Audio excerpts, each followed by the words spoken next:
오늘은 에베소서 6장 10절에서 24절까지의 말씀을 함께 긁도록 하겠습니다. 잠시 후에 뵙겠습니다.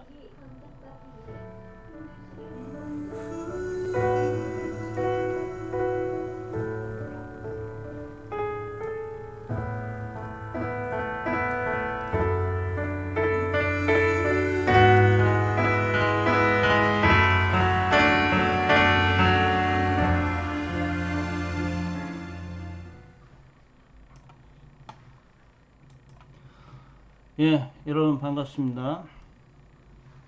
제가 성경 긁기를 시작하고 제일 먼저 선택한 본문이 에베소서입니다. 오늘날 교회의 위기를 친히 목도하면서 교회가 무엇인가, 교회에 속해 있는 구성원들은 어떠한 삶을 이 시대에 살아가야 할 것인가에 대해서 하나님의 말씀을 통해서 우리가 교훈을 얻기를 바라서 에베소서의 말씀을 제일 먼저 선택해서 여러분들과 함께 긁었고, 오늘 마지막 시간입니다. 여기까지 함께 오시느라 수고하셨고요. 잊지 말아야 될 것, 에베소서는 6장까지 되어 있는데 1장, 2장, 3장까지에서는 교회에 관련한 교리적인 말씀을 우리들에게 주고 있더라. 그래서 교회는 근본적으로 그리스도 안에 속해 있다. 그리스도 안에 있는 교회다. 그리스도를 빼고서는 교회를 말할 수 없다. 다시 말해서 교회에 그리스도가 없고, 교회가 그리스도를 주로 섬기지 않고, 교회가 그리스도의 정신을 외면하고 예수 그리스도의 말씀에 순종하지 않는다면 그것은 참된 교회가 아니다 라는 것이죠. 그러므로 교회의 어떤 머리 대신 그리스도 외에 다른 사람이 머리가 되고 주인이 되면 그 교회는 참 교회라고 할 수가 없는 것이죠. 교회는 그리스도 안에 있다라는 것이죠. 항상입니다. 이거는 그리스도 안에 있는 교회에 대해서 교리적인 말씀을 주고 있는 것이 에베소 1장, 2장, 3장까지입니다. 그리고 4장, 5장, 6장에서는 그 교회 안에 속해 있는 구성원들, 성도라고 할 수 있겠죠. 성도들이 각자의 위치에서 어떻게 자기에게 주어진 은사를 활용해서 교회를, 그리스도의 몸을 더욱더 아름답게 든든하게 세워갈 수 있는가. 그리고 각자는 성도들과 성도의 관계는 어떤 마음의 자세를 가지고서 그 관계성을 형성해 가고 교회를 더욱더 든든히 해야 될 것인가에 대한 교훈의 말씀을 계속해서 주고 있다라는 사실을 염두에 두고 한 구절 한 구절을 함께 긁어 내려가면 좋겠습니다. 오늘 마지막 10절부터 마지막 절까지 함께 긁도록 하겠습니다. 끝으로 바울도 이제 편지를 쓰면서 이게 마지막이다 라고 이야기하고 있죠. 마지막 부분이다. 끝으로 너희가 주 안에서와 그 힘의 능력으로 강건하여지고, 성도가 강건하여지는 것은 주님 안에 있을 때다. 주님의 힘의 능력을 덧입었을 때 성도는 강건해지는 것이다. 성도가 강건해지면 교회가 강건해지겠죠. 교회의 구성원인 성도들이 주 안에 있지 않고 주님의 힘의 능력으로 살지 않고 각자 자신의 지혜와 자신의 능력으로 살려고 한다 그러면 강건해질 수가 없습니다. 강건해질 수가 없습니다. 영적인 강건함을 말하겠죠. 교회 구성원이 강건하지 아니하면 교회가 강건할 수가 없습니다. 오늘날 우리의 교회가 어떠한가를 한번 생각해 봐야 되는 것이죠. 왜 이렇게 쉽게 교회가 무너질까? 왜 이렇게 쉽게 우리는 패배할까? 그것은 우리가 주님 안에 있지 않기 때문에, 그의 힘의 능력으로 덧입지 않기 때문이다 라는 사실이죠. 그래서 겉으로 보기에는 화려하고 웅장해 보일지 모르지만 하루아침에 쉽게 무너지는 것은 교회가 구성원들이 강건하지 않기 때문입니다. 11절 마귀의 관계를 능히 대적하기 위하여. 마귀의 목표는 늘 교회를 파괴하는 것이거든요. 교회 구성원들을 미혹해서 교회를 파괴하는 것입니다. 교회를 파괴한다는 것은 주님의 몸을 파괴하는 것이죠. 그래서 마귀의 관계는 끊임없이 교회를 향하고 있습니다. 그러므로 교회는 이 마귀의 관계를 대적해야 되는 것이죠. 대적하려면 어떻게 합니까? 구성원들이 하나님의 전신갑주를 입어 강건해져야 한다라는 말씀인 것이죠. 하나님의 전신갑주를 입으라라는 것이죠. 전쟁터에 나가는 군인이 전쟁에 나갈 때 갑주를 입는 것을 비유하고 있는 것이죠. 그러므로 영적 세계에서도 영적 전투를 벌여 이기려면 하나님의 전신갑주를 입어야 한다라는 것이죠. 12절 우리의 싸움의 속성을 이야기하고 있는데 교회 구성원 교회의 싸움은 그것을 씨름이라고 표현하네요. 우리의 씨름은 한국어로 번역되니까 씨름이겠죠. 공동 번역에는 뭐라고 번역됐어요? 우리가 대항하여 싸워야 할 원수들은 이렇게 표현했네요. 어쨌든 우리의 싸움은 혈과 육을 상대하는 것이 아니다. 우리의 싸움은 외모적인 게 아니에요.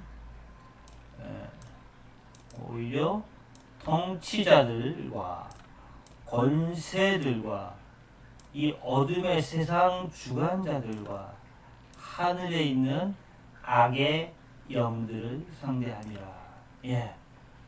교회의 싸움은 이런 싸움인 것이죠. 교회는 이런 싸움이에요. 즉 공중 권세 잡은 사탄이 지배하고 있는 모든 통치자, 권세자, 세상 주관자들 그들과의 싸움이죠. 혈과 육의 싸움이 아니에요. 영적 싸움이에요. 그러므로 하나님의 전신갑주를 입고 강건해야 이 싸움에서 승리할 수가 있는 것이죠. 13절 그러므로 하나님의 전신갑주를 취하라. 아까는 입으라라고 말했고 여기서는 하나님의 전신갑주를 취하라 라고 말하고 있죠. 13절 계속 이는 악한 날에 너희가 능히 대적하고 모든 일을 행한 후에 서기 위함이라 라고 말하고 있습니다. 악한 날입니다. 전쟁이 좋은 날은 아니죠. 악한 날에 마지막 시대에는 끊임없는 영적 싸움이 계속됩니다. 이런 악한 날에 너희가 어떻게 해야 되냐? 원수를 대적해야 되는 것이죠. 그래서 전쟁이 끝나 모든 일을 행한 다음에 승리자로 서기 위함인 것입니다. 그런즉 이 싸움에서 이기기 위해서 어떻게 해야 되냐? 서서 진리를 너희 허리띠를 띠고 라고 말하고 있습니다. 먼저 우리의 허리띠를 진리로 띠어야 된다는 것이죠. 이 진리를 각주에서는 참, 지금 뭐예요? 성도들은 진실을 추구하는 자들이에요. 진실을. 무엇이 참인가? 무엇이 거짓인가? 이거를 먼저 분별할 수 있어야 된다는 것이죠. 요즘처럼 가짜뉴스가 범람하는 시대에 성도들에게 있어서 이 영적 싸움에서 승리하기 위해서 제일 중요한 것은 저게 진짜인가 가짜인가를 분별하는 거예요. 그래서 진리로 허리띠를 떼야 된다는 것이죠. 14절을 공동 번역서에는 그러므로 굳건히 서서 진리로 허리를 동이고 이렇게 말하고 있지 않습니까? 진리로 허리를 동이고 그 다음에 의에 호심경을 붙이고 뭐 요즘 잘 사용되지 않는 말인데 오히려 공동번역서의 말이 쉽게 다가오죠. 정의로 가슴에 무장을 하고 참과 거짓을 분별할 수 있는 그래서 항상 참으로 참 거짓을 배격하고 진리로 허리띠를 띈 다음에 그 다음에 정의를 추구해야 되는 거예요. 이게 제일 먼저 나오고 있어요. 하나님의 전신갑주를 이야기하면서 진리와 의를 제일 먼저 이야기하고 있다고. 참, 정의. 이 악이 지배하고 있는 세상에서는 정의를 말하기가 힘들어요. 예. 이 악이 지배를 하는 세상에서 정의를 말하면 이 권력자들이 너무 싫어해요. 특히 이제 독재자들, 예. 정의 싫어하죠. 백성들이, 국민들이 참 진리를 아는 것을 싫어해요. 그래서 우리나라 독재자들도 뭐 했어요? 사실상 학교에서 거의 근세사를 안 가르쳤죠. 예. 역사를 그렇게 중요하게 취급하지 않았어요. 역사 그냥 수능 시험 볼 때 선택 과목이고 그리고 역사 공부 책을 이렇게 봐도 근세사는 이게 잘 안 가르친다고요. 그리고 자꾸 뭐 합니까? 역사를 왜곡하려고 하죠. 예. 그래서 교과서를 무슨 뭐 어떻게 또 바꾸려고 하고 이게 다 뭐예요? 거짓으로 덮으려고 하는 거거든요. 거짓으로 덮으려고. 세상은 늘 그래요. 거짓을 추구하거든요. 사람들이 잘 몰라야지만이 몰라야지만 자기 마음대로 할 수가 있어요. 예. 광주 민주화 운동을 우리가 나중에 알았지만 군인들이 광주를 완전히 포위해 놓고 광주 안에서 벌어지고 있는 소식이 밖으로 나가지 못하도록 언론까지 다 차단하는 거 아니에요. 그래야지 그 안에서 자기들이 마음대로 사람을 죽일 수가 있고 함부로 할 수 있는 거예요. 이 세상 주관자들은 늘 거짓이 추구한다니까. 왜? 사탄이 거짓의 아비이기 때문에. 그래서 오늘날 우리 시대에도 보게 되면은 거짓이 너무너무 많아요. 너무너무 많아요. 거짓이 난무하니까 세상이 불이하잖아요. 그런데 이런 곳에서 그리스도인들이, 즉 교회가 영적 싸움을 싸워 이기기 위해서 하나님의 전신갑주를 입어야 되는데 그 하나님의 전신갑주를 제일 먼저 이야기하고 있는 것이 진리와 의를 이야기하고 있다는 것이죠. 교회는 오늘날 진리와 의를 이야기하고 있나요? 깊이 생각해야 돼요. 예. 우린 그걸 추구하는가? 진리를 얼마나 따르려고 하는가? 의를 얼마나 추구하려고 하는가? 사실상 지금 대한민국은 언론을 잘 믿지 않잖아요. 예. 저도 뭐 신문을 안 본 지 오래됐고 또 저희 집에는 TV도 없어요. 그거는 어느 순간 제가 대한민국 언론이 이 거짓을 너무 많이 말하는구나 라고 생각을 했죠. 다행히 인터넷이 등장을 해서 쌍방향으로 소통을 할 수가 있고 그 다음에 본인이 의지만 있으면 얼마든지 진실을 추구할 수 있겠더라고요. 저는 그렇게 살아요. 대부분의 정보는 제가 인터넷 쌍방향 소통을 통해서 얻고 있거든요. 왜 그럴까? 목사가 왜 그럴까? 딴 거 하나도 없어요.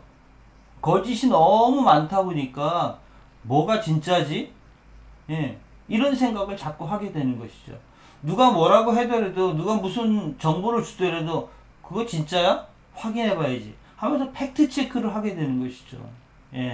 팩트 체크를 해보면은 엉뚱한 소식, 가짜 소식, 가짜 정보 너무 많다라는 것이죠.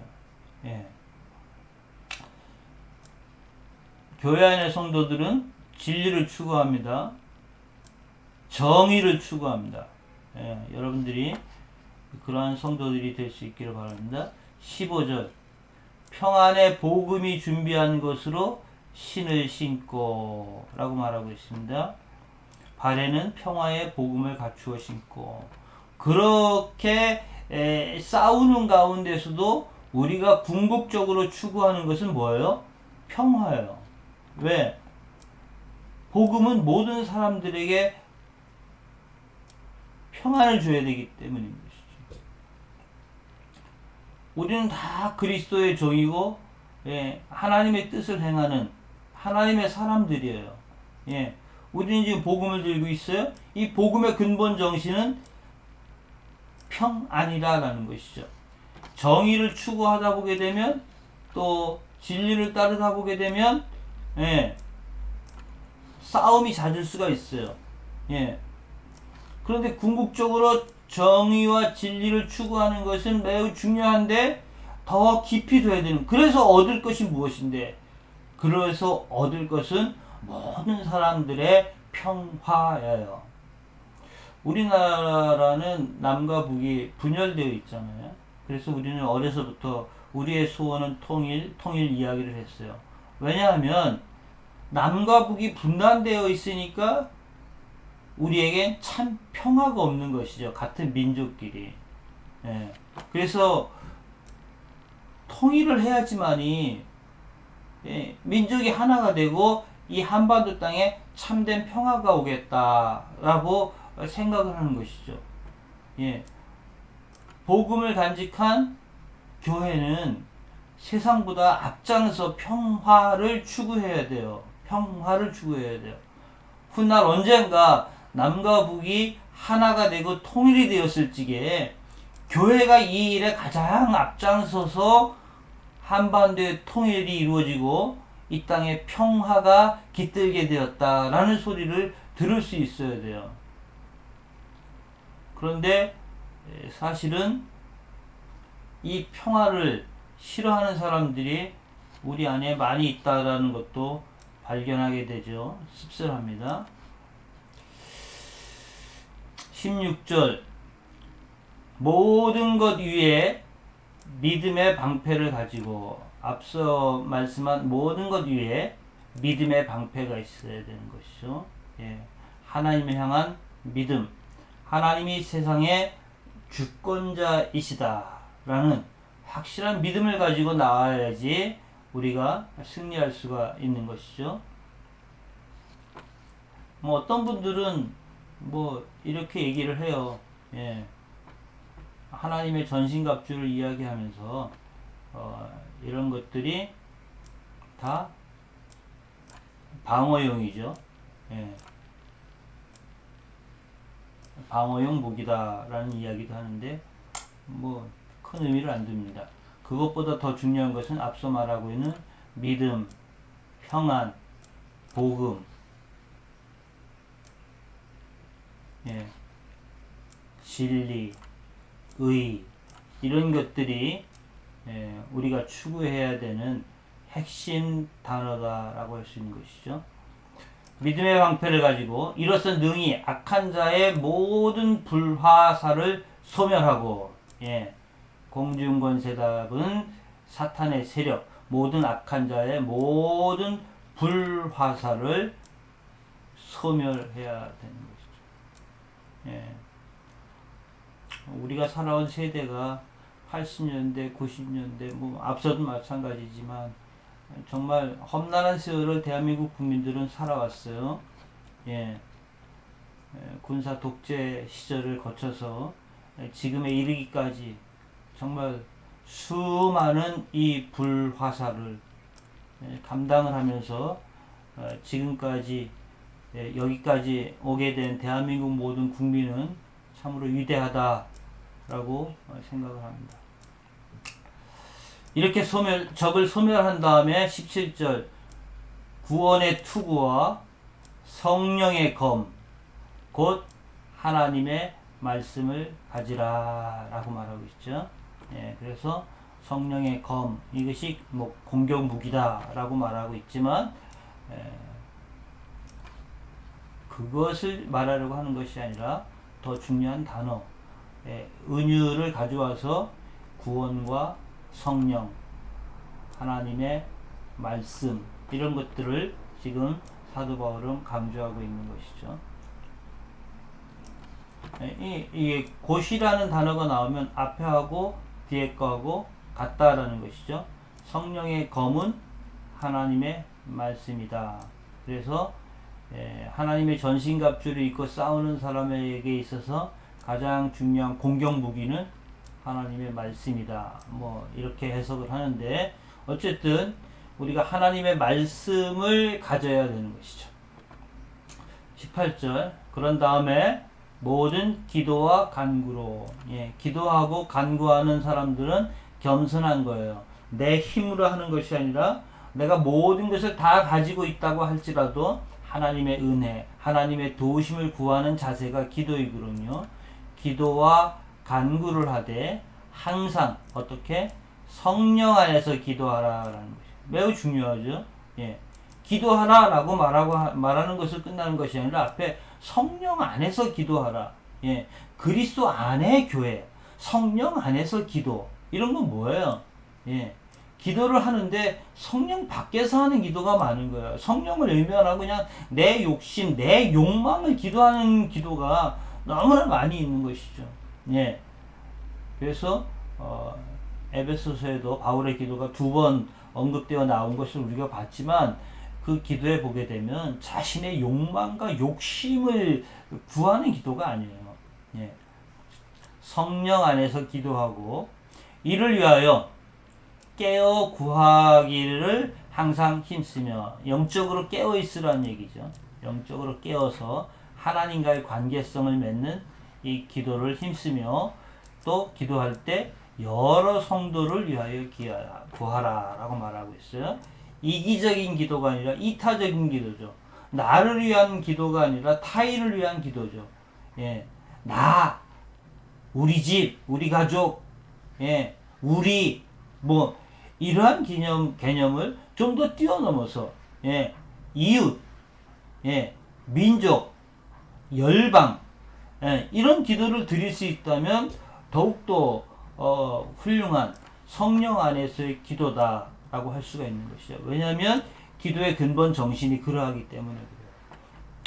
19절 사도 바울은 그러면서 또 나를 위하여 구할 것은 앞서 사도 바울은 로마의 감옥에서 에베소 교회 성도들에게 편지하면서 나를 위해서 너무 근심하지 말아라, 낙심하지 말아라 하면서 자신의 담대함을 드러내고 있지만 또 여기에서는 마지막에 이제 편지를 갈무리하면서 나를 위해서도 기도해달라 이런 자세를 취하고 있죠. 매우 중요한 것이죠. 나를 위해서 기도해달라. 성도들 앞에 지도자로서 강할 수 있지만 또 자신의 연약함을 또 함께 동시에 알고 있는 것이죠. 나를 위해서 기도해달라. 내게 말씀을 주사 나로 입을 열어 복음의 비밀을 담대히 알리게 하옵소서 할 것이니 나를 위해서 기도하는데 뭘 기도하냐면 내가 복음의 증인 아니냐 증거자가 아니냐 근데 이 비밀을 전해야 되는데 담대하게 전할 수 있도록 복음의 비밀을 담대히 알리게 할 수 있도록 여러분들이 나를 위해서 기도해 주십시오 라고 말하는 것이죠. 이 복음의 비밀을 간직한 그 당시의 성도들은 어찌 보게 되면 소수자들 아니에요. 주류 종교가 있는데 이제 갓 태어나는 아주 소수 종교로서 또 그 당시 기독교에 대한 엄청난 박해가 있었으니까 아무리 복음의 비밀을 간직했다고 할지라도 이 복음의 비밀을 증인된 사명을 감당하며 전파하는 것은 쉬운 일이 아니죠. 그래서 사도 바울이 사실은 지금 감옥에 갇혀 있지만 이것조차도 억울하게 감옥에 갇혀 있는 것이죠. 그래서 사도 바울은 성도들에게 편지를 쓰면서 자기 자신을 위해서 기도해 달라라고 말하고 있습니다. 이 일을 위하여 내가 지금 쇠사슬에 매인 사신이 된 것은 자신의 존재를 사신으로 말하고 있는 것이죠. 하늘의 대사인 것이죠. 복음의 비밀을 간직한 하늘의 대사인 것이죠. 예. 자신의 존재 가치를 이렇게 두고 그런데 내가 지금 쇠사슬의 메인 몸이 됐다. 그렇지만 나는 계속해서 이 복음의 비밀을 담대히 전해야 하는데 여러분들이 나를 위해서 기도해 주십시오 라고 말하는 것이죠. 나로 이 일에 당연히 당연히 할 일, 당연히 할 말. 증인은 뭐 법정에도 증인이 있지만 위증하면 안 되잖아요. 거짓을 말하면 안 돼요. 거짓과 위증을 말하면 그것으로 말하면 타인이 피해를 입어요. 그러므로 증인은 정말 목에 칼이 들어와도 정말 고난과 어려움이 닥친다고 할지라도 사실을 말해야 돼요. 참을 말해야 돼요. 정의를 말해야 돼요. 그리스도의 비밀을 담대히 말해야 돼요. 근데 이렇게 말하는 것은 복음의 증인으로서 하나님께서 우리를 부르신 그 소명을 생각하면 하나님께서 우리들에게 주신 그 은혜를 생각하면 이것은 당연한 거예요. 당연한 거예요. 내가 당연히 할 말을 담대하게 할 수 있도록 여러분 나를 위해서 기도해 주십시오 라고 말하는 것이죠. 이제 마지막 21절 이것이 편지이기 때문에 성도들에게 마지막 인사를 하고 있습니다. 나의 사정, 지금 사도 바울의 사정이 어떠한지 우리가 계속해서 알고 있죠. 곧 내가 무엇을 하는지 너희에게도 알리려 하노니. 지금 내가 감옥에 있지만 계속해서 나에게서 가장 중요한 것은 내가 지금 로마에 와 있는 것은 복음의 비밀을 담대히 전하고자 합니다. 이것을 너희에게 알리려 하노니 사랑을 받은 형제여. 우리 모두는 다 같이 하나님 앞에 사랑받은 사람들입니다. 주 안에서 진실한 일꾼인 두기고가 모든 일을 너희에게 알리리라. 이 말을 통해서 알 수 있는 것은 사도 바울이 지금 이 편지를 옛날에는 인터넷이 연결이 안 돼 있으니까 감옥에 갇혀서 편지를 써서 성도들에게 전하고 있는 것이죠. 아마도 두기고라는 사람을 통해 가지고서 이 편지가 에베소 교회 성도들에게 전달되고 있으니까 편지를 전하면서 또 구체적으로 성도들과 많은 대화를 하겠죠. 그리고 많은 이야기를 하겠죠. 그래서 이 두기고가 모든 일을 너희에게 알리리라 라고 말하고 있습니다.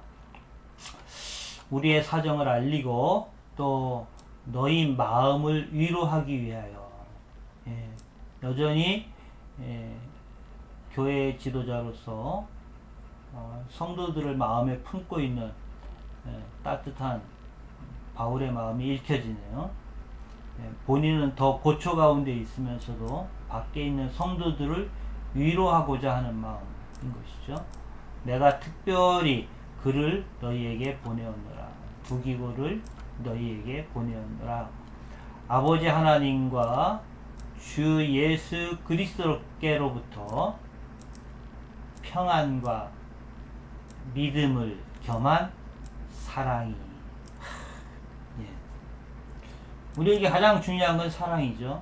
근데 사랑에 평안도 믿음도 겸하면 금상첨화죠. 여러분 모두에게 이러한 사랑이 충만하기를 바랍니다. 이러한 사랑이 여러 형제들에게 있을지어다 라고 하면서 축복하고 있네요. 마지막 24절 우리 주 예수 그리스도를 예수는 우리의 주님이십니다. 주인이십니다. 주 예수 그리스도. 주식회사 예수 그리스도가 되면 안 되는 것이죠. 교회는 주식회사 예수 그리스도가 아니에요. 우리의 주인 대신 예수 그리스도를 변함없이 사랑하는 모든 자들에게 변함없이 주님을 사랑합시다. 은혜가 있을지어다. 아멘. 우리 주 예수 그리스도를 변함없이 사랑하는 오늘 저와 함께 성경을 읽고 있는 모든 시청자, 형제자매 여러분 모두에게 하나님의 은혜가 늘 항상 넘치시기를 주님의 이름으로 축복합니다. 감사합니다. 다음 시간에 다른 본문을 가지고 여러분들을 다시 찾아뵙도록 하겠습니다. 여러분, 바이바이.